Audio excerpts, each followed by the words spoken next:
फट अंदाज में ही आपके सामने रखते हैं। तो राजेश जी चलिए शुरू करते हैं और आपसे भी सारे स्टॉक्स पे चर्चा करनी है, पर फटाफट अंदाज में राजेश जी आपका व्यू चाहिए। शुरुआत करेंगे वो काउंटर से जहां पर खबरों के लिहाज से आज हम एक्शन देख रहे हैं और इस श्रेणी में सबसे पहला स्टॉक है इंडसइंड बैंक। जैसा कि हम जानते हैं राजीव आनंद जी अब कार्यभार संभालते हुए नजर आएंगे। नए एमडी और सीईओ नियुक्त हुए हैं वो इंडसइंड बैंक के, और एक ऐसे समय पे हुए हैं जहां पर ऑलरेडी हम कई सारी दिक्कतें इंडसइंड बैंक को लेकर हम देख ही रहे थे।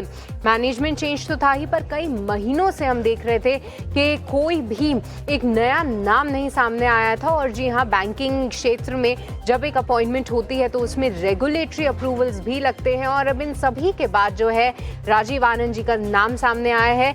इंडीड एक पॉजिटिव न्यूज फ्लो तो है ही, जहां पर इन्होंने पहले एक्सिस बैंक में रहकर कई सारी चीजों पर काम किया था। ट्रेजरी साइड, डिजिटल साइड उन्होंने काफी अच्छा काम किया था, और साथ ही जो पूरा कैपिटल मार्केट का प्ले है उसमें भी एक्सिस बैंक को किस तरीके से आगे ले जाना है उसमें भी इनका काफी योगदान था। 1% की तेजी अभी भी, पर राजेश जी क्या किया जाए इसमें? जी देखिए, मॉर्निंग में काफ़ी अच्छा ट्रैक्शन था इंडसइंड बैंक में, but most of the gains जो है वो फिजल आउट हुआ है। इनफैक्ट यही स्टोरी रहा है इंडसइंड बैंक का कि कोई भी बाउंस आता है तो बाउंस में सस्टेन नहीं कर पाता है। ओवरऑल एक स्टॉक जो है एक सीमित दायरे में ट्रेड कर रहा है। इसका जो इम्पोर्टेंट हडल है वो है अराउंड 885 के आसपास, जहाँ पे मल्टीपल टॉप्स है एंड 200 डीएमए है। जब तक ये 885 क्रॉस नहीं करता ये stock sell on rally kind का है। और नीचे में अगर आप देखें तो 750 के आसपास स्टॉक को बेस बन रहा है, बट जैसे मैंने हाईलाइट किया जब तक 885 क्रूशली क्रॉस नहीं करता ये stock sell on rally counter है। ऑलराइट, 885 जब तक क्रॉस नहीं करता तब तक सेल ऑन राइज, ये रणनीति अपनानी है इंडसइंड बैंक में। पर चलिए अब आगे बढ़ते हैं और दूसरा स्टॉक जो कि आज फोकस में है वो है पेटीएम, जहां पर हम देखें थे कि एक ब्लॉक डील होना संभव था, और सुबह आज लगभग 3% की इक्विटीज ने हैंड्स अपने चेंज किए हैं। एक बड़ी ब्लॉक डील हुई है और रिपोर्ट्स ऐसा बता रही हैं कि अलीबाबा की एंटिटी जो है यहाँ पर इन्होंने बिकवाली की है। आज शाम को ये साफ भी हो जाएगा, पर एंट ग्रुप का जो हिस्सा था वो लगभग 5.5-6% के आसपास था। फिलहाल जो कि न्यूज़ आई है वो ब्लॉक डील के चलते 3% की हुई है। क्या यहाँ पे कोई ओपन मार्केट ट्रांजैक्शन है या नहीं, ये आज शाम में ही पता चलेगा। पर राजेश जी, ये एक आउट परफॉर्मर ज़रूर रहा है, और 900 के बाद हमने भी इसे कई बार हाईलाइट किया किस तरीके से स्टॉक ने रुकने का नाम नहीं लिया है।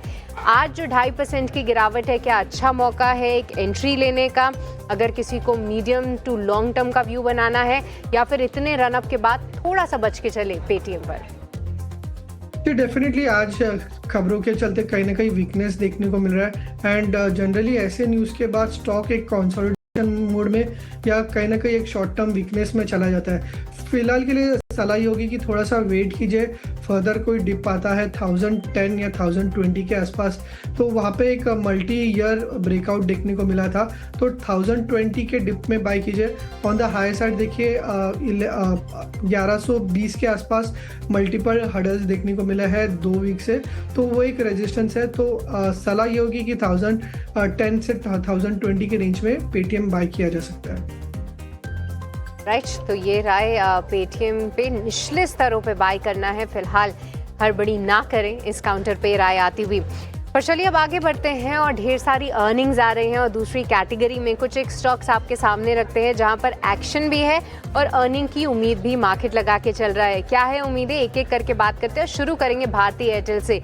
आज ही जो है नंबर्स आएंगे भारती एयरटेल के, और देखना सबसे इंटरेस्टिंग ये होगा कि आरपू इनका किस तरीके से पैन होता है, क्योंकि जियो के जब नंबर्स आए थे तो वहां पर कुछ शानदार बढ़त नहीं थी। तो भारती एयरटेल से ये उम्मीद जरूर लगाई जा रही है कि यहाँ पर इनके आरपू में थोड़ी सी ग्रोथ जरूर दिखे, जहां पर आरपू का अनुमान है कि 248.5 जो है ये नंबर रह सकता है। तिमाही दर तिमाही लगभग 1.5% की तेजी रह सकती है। हालांकि आय के फ्रंट पे 2%, EBITDA के फ्रंट पे लगभग 1.5% और मुनाफे के फ्रंट पे अगर हम इसे एडजस्ट कर दें तो लगभग 22% की बढ़त जो है हम उम्मीद करके चल रहे हैं। तो कहीं ना कहीं अच्छे नतीजे बोलेंगे, पर दूसरी बात ये भी है कि स्टॉक एक आउट परफॉर्मर जरूर रहा है कई समय से। राजेश जी, नतीजों के पहले किस तरीके का डेटा बिल्टअप हो रहा है भारती एयरटेल में? क्या आपको लग रहा है कि कुछ लॉन्ग पोजीशंस आ रही हैं? जी, टेक्निकली अगर आप देखें तो मार्च से ही हम देख रहे हैं कि कोई भी डिप आ रहा है तो 89 ईएमए पे सपोर्ट लेके स्टॉक जो है बाउंस कर रहा है। एंड अगर हम लास्ट 2 से 3 वीक का भी अगर आप कंसोलिडेशन के तो 89 ईएमए पे मल्टीपल बॉटम्स बने हैं। तो जब तक 1870 लेवल्स होल्ड करता है, बायस पॉजिटिव रखिए, एक्सपेक्ट कीजिए वापस स्टॉक जो है यहाँ से 1980 एंड जो रिसेंट हाइस थे अराउंड 2050 के आसपास, तो वो रीटेस्ट कर सकते हैं। तो जिनके भी लॉन्ग्स है जो ऐड करना चाहते हैं तो 1870 के स्टॉप लॉस से भारतीय एयरटेल में बायस पॉजिटिव रख सकते हैं। ठीक है, तो एक पॉजिटिव बायस आप जरूर रख सकते हैं, पर 1870 ये लेवल जो है आपको इंटरेस्टिंगली वॉच करना है, कहीं ना कहीं ये होल्ड करना चाहिए, बट इन स्तरों को आप ध्यान से जरूर देखें। पर इसी के साथ साथ कुछ ऑटो कंपनियों के नंबर्स भी आएंगे, हालांकि नतीजे कल आएंगे, बट हम इसलिए उसकी चर्चा कर रहे हैं कि ऑटो पैक में जोश है। कई बार जब अच्छे मूव्स आते हैं किसी स्टॉक में तो वो 1-2 दिन से ज़्यादा के भी होते हैं। और सबसे पहले बात करते हैं हीरो मोटोकॉर्प की, जहां पर कल जब नतीजे आएंगे तो उसमें सबसे इंटरेस्टिंग होगा देखना कि कंपनी के मार्जिन्स किस तरीके से रहते हैं, क्योंकि उम्मीद हम लगा के रहे हैं 14% मार्जिन्स रहेंगे साल दर साल, तिमाही दर तिमाही। जी हाँ, थोड़ी सी गिरावट जरूर रहेगी, बट ये इसलिए हो रही है, एक तो प्रेशर है इनके पूरे ओवरऑल वॉल्यूम्स में, पर ईवी का कंट्रीब्यूशन बढ़ता हुआ दिखा है। अब ईवी क्योंकि फिलहाल लॉस मेकिंग है तो उन मार्जिन्स पे दबाव जरूर डालेगी, पर साथ ही साथ कमेंट्री आगे के लिए किस तरीके से कंपनी इसको ग्रोथ देख रही है, क्या मार्जिन यहाँ से और सुधरेंगे, वो इंटरेस्टिंग होगा। हम कल ही हाईलाइट कर रहे थे कि ईवी में विदा का जो मार्केट शेयर है वो डबल डिजिट जा चुका है। आप देख रहे थे कि हीरो मोटोकॉर्प दिन भर निफ्टी का टॉप गेनर था और आज भी ऐसे बाजार में भी सुबह से ही आधे % की तेजी होल्ड कर रहा है। कैसे देख रहे हैं आप इसे राजेश जी? चार्ट पे ब्रेकआउट तो है, बट क्या इसमें पार्टिसिपेट करना है, ये सवाल है। जी, डेफिनेटली काफ़ी स्ट्रॉन्ग ब्रेकआउट हमें कल के सत्र में देखने को मिला था। एक 6 महीने का कंसोलिडेशन ब्रेकआउट है एंड हम देख रहे थे कि पास में 200 डीएमए के आसपास स्ट्रगल कर रहा था, बट अभी उसके ऊपर बहुत अच्छे तरीके से सस्टेन कर रहा है, तो बायस पॉजिटिव है। इनफैक्ट कोई भी अगर डिप आता है नतीजों के बाद तो वो एक अपॉर्चुनिटी रहेगी। नीचे में अगर आप देखें तो ब्रेकआउट लेवल्स अराउंड 4400 से 4450 के आसपास है, तो कोई भी छोटा मोटा डिप आता है तो वो अपॉर्चुनिटी रहेगा। पोजिशनली हम एक्सपेक्ट करें हीरो मोटो जो है वापस अपने 5000 के लेवल्स के ऊपर जा सकता है। राइट, 5000 के भी ऊपर जा सकता है हीरो मोटोकॉर्प। एक नजरिया बना के चलिए इस काउंटर में, ये राय आती हुई राजेश जी की। पर दूसरा जो ऑटो काउंटर फोकस में रहेगा वो है बजाज ऑटो का, क्योंकि यहाँ पर देखिए मार्जिन्स थोड़े से गिरते हुए ज़रूर नजर आएंगे। यहाँ पर 20% के ऊपर के जो मार्जिन्स थे, हो सकता है 19.3% के मार्जिन्स रहे। इसके पीछे की वजह भी कंपनी ने या फिर नंबर्स में आप देख सकते हैं, क्योंकि देखिए वॉल्यूम का नंबर तो सबके सामने ही होता है, जहाँ पर हमने देखा कि हाँ एक्सपोर्ट्स में एक अच्छा प्रदर्शन ज़रूर है, पर डोमेस्टिक मार्केट में गिरावट ज़रूर देखने को मिली है। साथ ही साथ इनका प्रोडक्ट मिक्स इतना अच्छा नहीं है, क्योंकि इस बार जो 2 व्हीलर एक्सपोर्ट है उसका कंट्रीब्यूशन ओवरऑल मिक्स में या ओवरऑल सेल्स में कम होता हुआ दिखा है। कहीं ना कहीं ये प्रेशर ज़रूर डाल सकता है। साथ ही साथ 3 व्हीलर सेल्स की बात करें तो वहाँ पर भी मामूली सी 8% की बढ़त देखने को मिली है। और कहीं ना कहीं जो क्योंकि कंपनी जो है 40% से भी ज़्यादा अपना आय जो है वो एक्सपोर्ट से लाती है, तो रुपी फ्लक्चुएशन से भी इनको इम्पैक्ट होगा, ऐसा माना जा रहा है। तो उम्मीदें कुछ बहुत खास नहीं है राजेश जी बजाज ऑटो से, पर जो 2 व्हीलर की रेस है, क्या इसमें बजाज ऑटो भाग ले सकता है या फिर यहाँ पर भी एक पॉजिटिव अप मूव की उम्मीद रखें? जी, देखिए जैसे आपने हाईलाइट किया 2 व्हीलर स्पेस में काफ़ी अच्छा ट्रैक्शन दिखाई दे रहा है, जैसे टीवीएस मोटर हुआ या जस्ट हमने हीरो मोटो को बात किया तो उनमें काफ़ी अच्छा ट्रैक्शन है। बट बजाज ऑटो जो है एक लगाड़ है और अंडर परफॉर्म कर रहा है। जैसे हीरो मोटो में हमने बताया था कि 200 डीएमए के ऊपर सस्टेन कर रहा है, ये 200 नीचे स्ट्रगल कर रहा है, तो सलाह ये होगी कि बजाज ऑटो में थोड़ा सा अवॉइड कीजिए, बेटर है टीवीएस मोटर और हीरो मोटो में फोकस कीजिए। ये जो आउट परफॉर्मेंस जो है कंटिन्यू रहेगा। वेरएज़ बजाज ऑटो हाई साइड में अगर आप देखें तो 8500 के आसपास काफ़ी स्टिफ रेजिस्टेंस है, जब तक ये क्रॉस नहीं करता थोड़ा सा काउंटर जो है लगाड़ ही रहेगा। तो बजाज ऑटो एक रेजिस्टेंस ज़रूर है, जब तक वो क्रॉस ना करे कहीं ना कहीं यहाँ पर बहुत तेज़ी की उम्मीद आप ना करें। पर राजेश जी, आपसे भी अब समझना चाहेंगे कि आपके रेडार पे कौन से स्टॉक्स हैं, कहाँ पर आ रही हैं आपकी बाय या फिर फिलहाल सेल कॉल्स? जी देखिए, मैक्स हेल्थ केयर में मिड जून में काफ़ी अच्छा एक ब्रेकआउट देखने को मिला था। 6 महीने के कंसोलिडेशन के बाद एक ब्रेकआउट देखने को मिला था एंड एक स्ट्रॉन्ग फॉर्मेशन के बाद आज वापस एक रिजम्पशन ऑफ अपमूव दिखाई दे रहा है। एक सिमेट्रिकल पैटर्न दिखाई दे रहा है, तो यहाँ से मैक्स हेल्थ बाय किया जा सकता है। यहाँ से जो हम टारगेट एक्सपेक्ट करें वो होंगे 1340 के एंड जो स्टॉप लॉस यहाँ पे रखना वो होगा 1235 का। और दूसरा जो बाय काउंटर है वो है आईटी स्पेस से टीसीएस। कल भी हमने टीसीएस पे बात किया था, उसके बाद काफ़ी अच्छा ट्रैक्शन देखने को मिला था। आज रिट्रेस कर रहा है, बट जिस तरीके का फॉर्मेशन कल हमें देखने को मिला था वो काफ़ी स्ट्रॉन्ग है। मल्टी ईयर लो पे एक बुलिश एनगल्फिंग बना है एंड आरएसआई जो है काफ़ी ओवरसोल्ड है, तो टीसीएस पे हम एक्सपेक्ट करें कि काफ़ी अच्छा रिस्क रिवॉर्ड है, यहाँ से एक अच्छा परफॉर्मेंस दिखा सकते हैं। तो 2980 के स्टॉप लॉस से बाय करना है, टारगेट होगा 3200 का। ऑलराइट, तो 2 कॉल्स आती हुई राजेश जी की तरफ से और इंटरेस्टिंगली टीसीएस कल की एक अच्छी तेजी के बाद आज थोड़ा सा निचले स्तरों पे मिल रहा है। यहाँ पर मौके हैं खरीदारी करने के और 3200 के टारगेट्स जो हैं राजेश जी देख रहे हैं। और चलिए इसी के साथ वक्त तो चला एक छोटे से ब्रेक का, आप कहीं मत जाएगा। ब्रेक के उस पर चर्चा जारी रहेगी और तमाम स्टॉक्स और सेक्टर्स में से ही हाईलाइट करते रहेंगे, बट इस ब्रेक के बाद।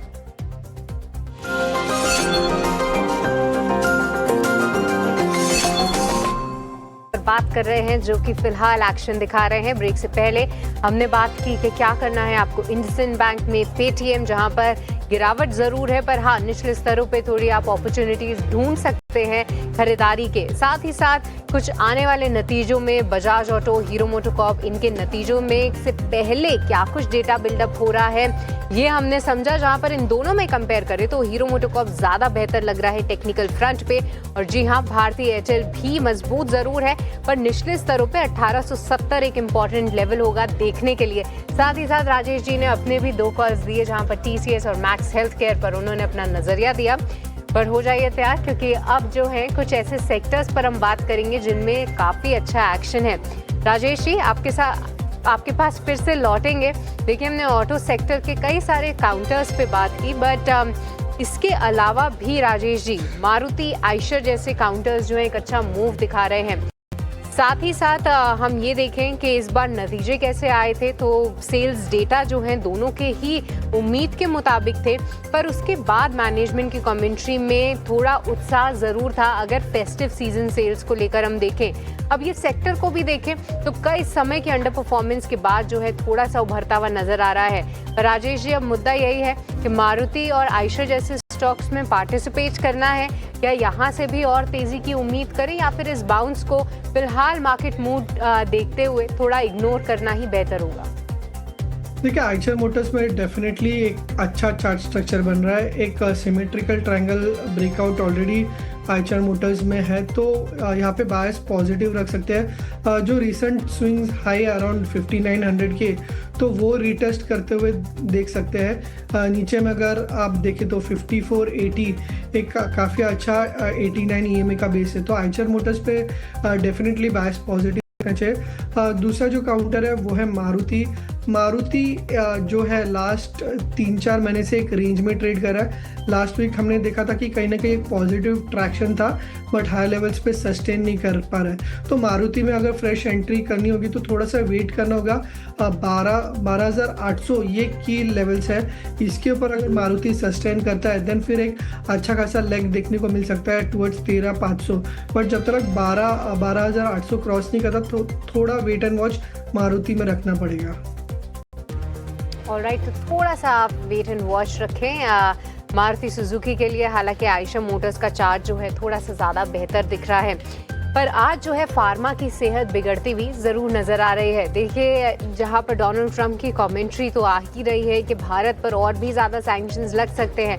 भारतीय बाजारों में इतनी गिरावट नहीं है, बट साथ ही साथ फार्मा पे जो फिलहाल टैरिफ लगे थे या अभी फिलहाल टैरिफ लगे ही नहीं है क्योंकि उनको एग्जेम्पशन मिला हुआ है। जब सारे कंट्री स्पेसिफिक टैरिफ्स जो है अनाउंस कर रहे थे डोनाल्ड ट्रंप, तो उन्होंने कुछ सेक्टर स्पेसिफिक टैरिफ्स का भी ऐलान किया था। वो ये ज़रूर बोल रहे हैं कि टैरिफ लगने चाहिए, अगर 200% भी टैरिफ जो है मुमकिन है फार्मा सेक्टर पर कहीं ना कहीं ये इसको लेकर पूरी चिंता तो है ही, बशर्ते इसकी कि फिलहाल कोई टैरिफ नहीं लगा है फार्मा स्पेस में। आज अगर हम देखें राजेश जी, तो बाजार के साथ कुछ काउंटर्स जैसे कि बायोकॉन, ग्लेनमार्क, ग्रैन्यूल्स, इनमें गिरावट जरूर है। क्या आपको लगता है कि फार्मा में थोड़ी सी शॉर्टिंग की अपॉर्चुनिटी हमें फिलहाल ढूंढनी है? क्या कोई स्टॉक है जहां पे आपको लगता है ये गिरावट और हावी हो सकती है? जी डेफिनेटली, अगर आप देखें बायोकॉन या फिर ग्लैनमार्क हुआ तो एक आउट परफॉर्मेंस रहे हैं एंड बाद में यहाँ पे टॉप आउट फॉर्मेशन बन के प्राइस करेक्ट हो रहा है, तो शॉर्ट टर्म में फर्दर वीकनेस देखने को मिल सकता है। बायोकॉन में एक अगर आप देखें तो एक रेंज ब्रेकडाउन देखने को मिल रहा है। पॉसिबली बायोकॉन यहाँ से 365 टू 360 के लेवल्स आने वाले सेशंस में देखने को मिल सकता है। वहाँ पे काफ़ी इंपॉर्टेंट सपोर्ट लेवल्स है, पास्ट के ब्रेकआउट लेवल्स है, तो वहाँ पे कहीं ना कहीं स्टॉक को एक बेस फॉर्मेशन देखने को मिल सकता है। बट शॉर्ट टर्म के नज़रिए से देखें तो कहीं ना कहीं बायोकॉन में वीकनेस एक्सपेक्टेड है। और दूसरा जो बायोकॉन है, दूसरा जो स्टॉक आपने डिस्कस किया वो है ग्लैनमार्क। ग्लैनमार्क भी एक आउट परफॉर्मर रहा था, बट इसमें भी एक टॉप पिक फॉर्मेशन है और इसमें एक बुलिश गैप रह गया था, तो ये जो बुलिश गैप है वो यहाँ पे ग्लैनमार्क जो है रिटेस्ट कर सकता है। तो नीचे में 1920 1930 ग्लैनमार्क में नियर टर्म में एक प्राइस डिप देखने को मिल सकता है। और थर्ड जो काउंटर आपने डिस्कस किया था वो है ग्रैन्यूल्स।